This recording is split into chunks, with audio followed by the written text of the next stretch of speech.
the private diaries of one of Rome's greatest emperors, the personal letters of one of Rome's best playwrights and wisest power brokers, the lectures of a former slave and exile turned influential teacher against all odds, and the passing of some to millennia. These incredible documents survive. Could these ancient and obscure pages really contain anything relevant to modern life? The answer, it turns out, is yes. They contain some of the greatest wisdom in the history of the world. These documents from the likes of Marcus Aurelius, Seneca, Epictetus constitute the bedrock of what is known as Stoicism, an ancient philosophy that was once one of the most popular civic disciplines in the West, practiced by the rich and the impoverished, the powerful and the struggling alike in the pursuit of the good life. But where should you start? What do they have to teach you? Here are 37 lessons, bringing all new translations and a meditation for every day of the year to make you happier, more resilient, and a wiser, better person. Number 1. Change what you can, forget the rest. The single most important practice in Stoic philosophy is differentiating between what we can change and what we can't, what we have influence over and what we do not. As Epictetus wrote, the chief task in life is simply this, to identify and separate matters so that I can say clearly to myself which are externals not under my control, and which have to do with the choices I actually control. Number 2. Start living. This is one of Seneca's most memorable quips. You are afraid of dying, but come now, how is this life of yours anything but death? Our fear of dying often begs the question, to protect what exactly? For a lot of people the answer is hours of television, gossiping, gorging, wasting potential, reporting to a boring job, and on and on and on. Today, start living. Number 3. Know when to stick and when to quit.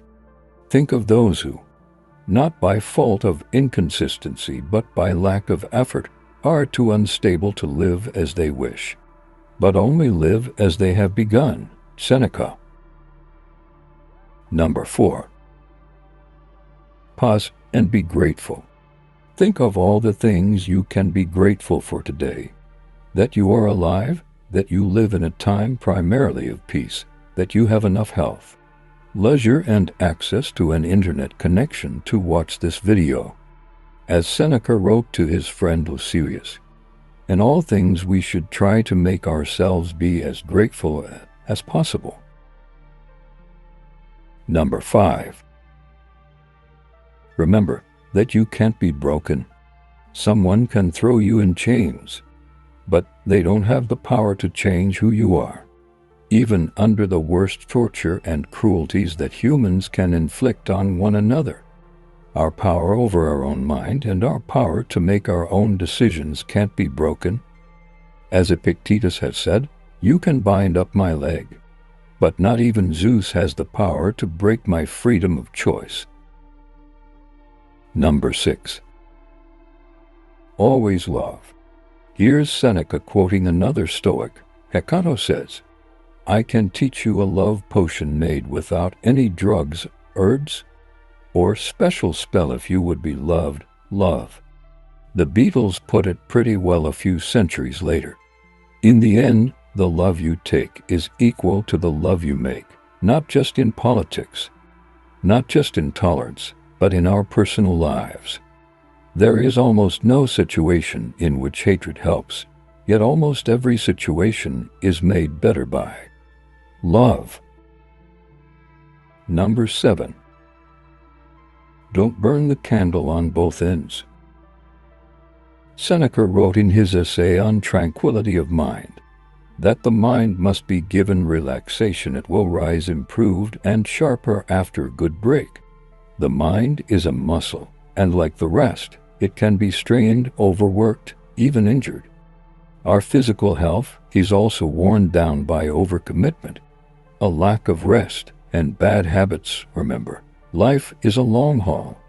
Are you going to be able to handle the difficult moments if you've burned the candle at both ends? Number 8. Dig deep within yourself. Dig deep within yourself, for there is a fountain of goodness ever ready to flow if you will keep digging. Marcus Aurelius. Number 9. Be kind. Most rudeness, meanness, and cruelty are a mask for deep-seated weakness. Kindness in these situations is only possible for people of great strength. You have that strength. Use it. As Marcus Aurelius put it, for what can even the most malicious person do if you keep showing kindness, and, if given the chance, you gently point out where they went wrong right as they are trying to harm you. Number 10. See the bigger picture. The Emperor Marcus Aurelius wrote to himself, to think of the whole universe of matter and how small your share. The Earth, as far as science tells us, is some 4.5 billion years old and shows no sign of ending soon. Our time on the Earth, on the other hand, will be what? Several decades, maybe. Consider this the next time you feel self-important, or like everything rises and falls on what you do next. It doesn't. You're just one person among many, doing your best among many. Number 11. Become good now. Don't behave as if you are destined to live forever. What's fated hangs over you. As long as you live and while you can, become good now. Marcus Aurelius. Number 12.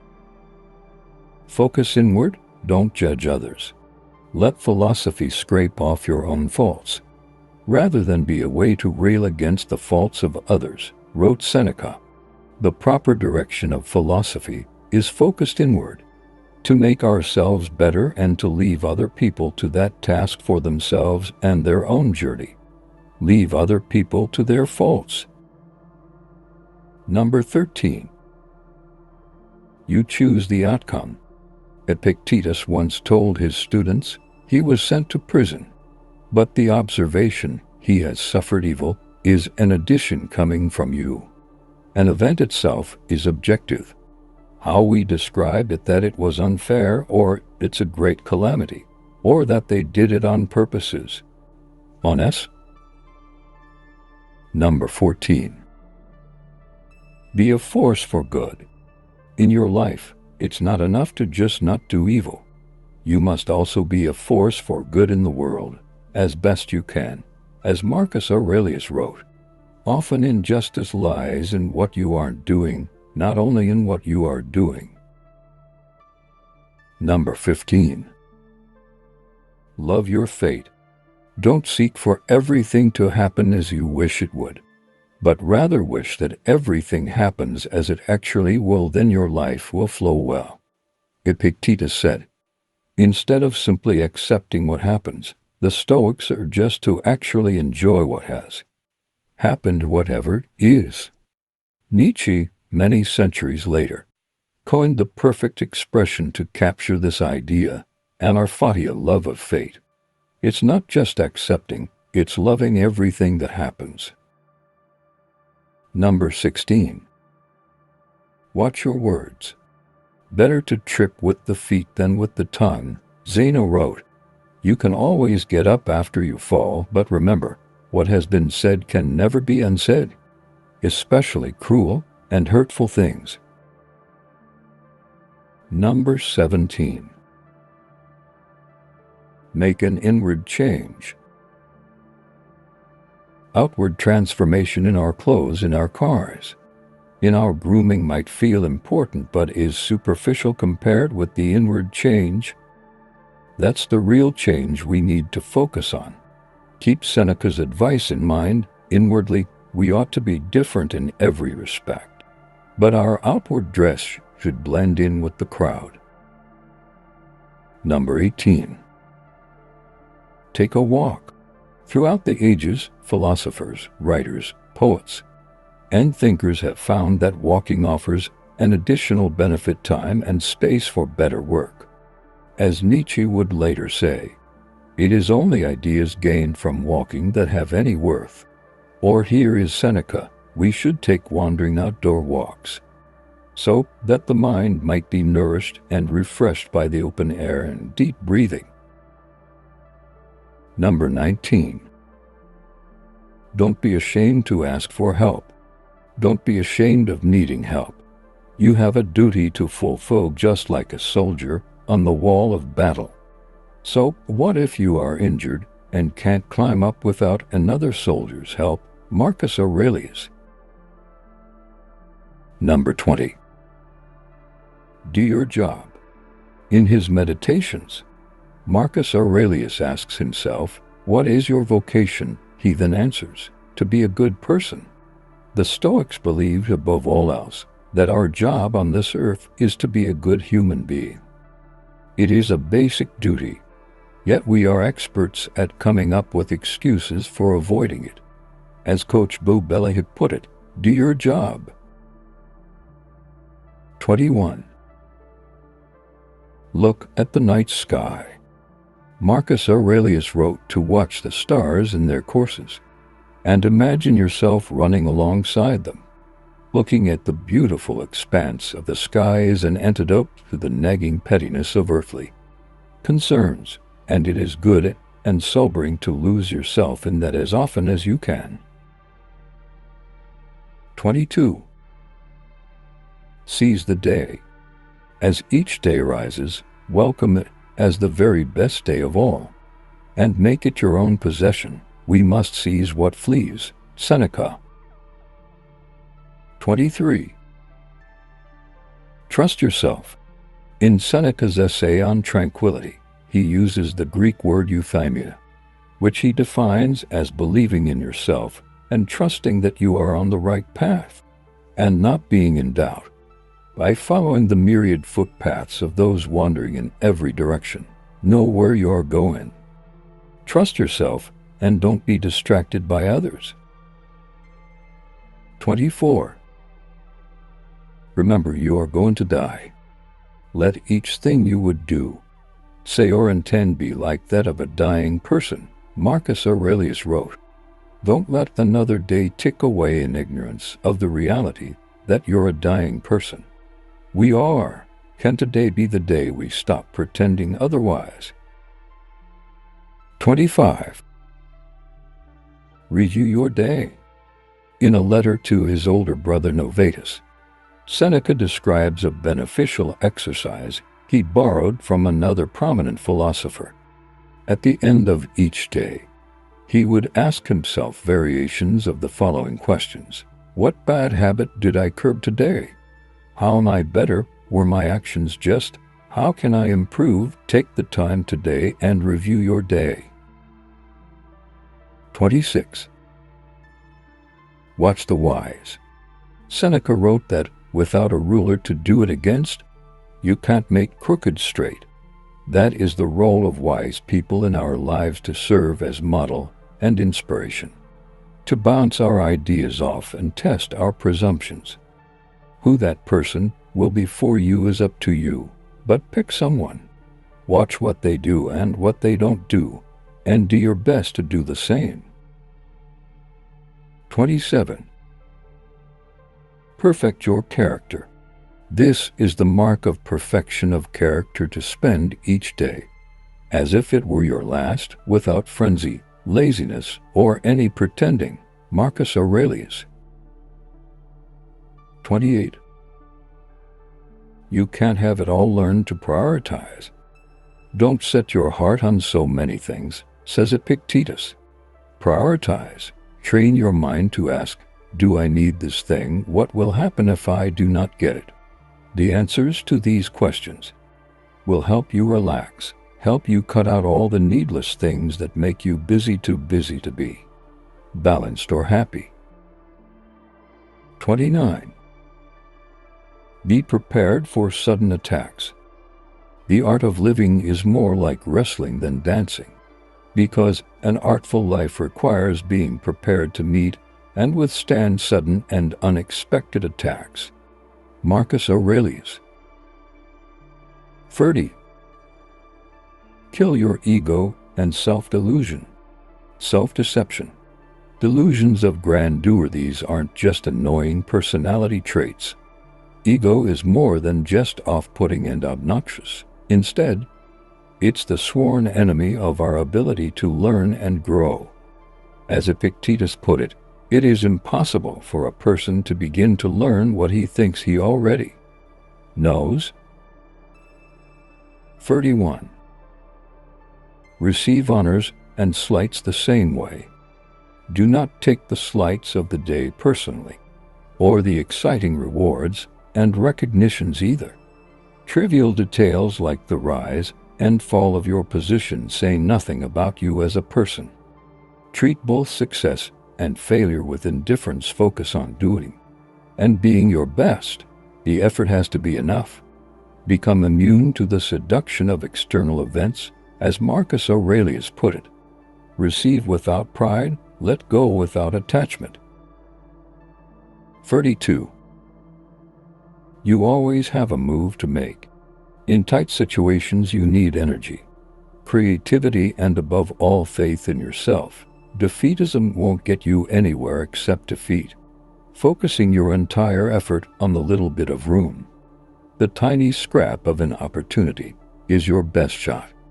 As Seneca put it, apply yourself to thinking through difficulties. Hard times can be softened, tight squeezes widened, and heavy loads made lighter for those who can apply the right pressure. 33. Persist and resist. Aulus Gellius relates that Epictetus once said, "If anyone would take 2 words to heart and take pains to govern and watch over themselves by them, they will live an impeccable and immensely tranquil life."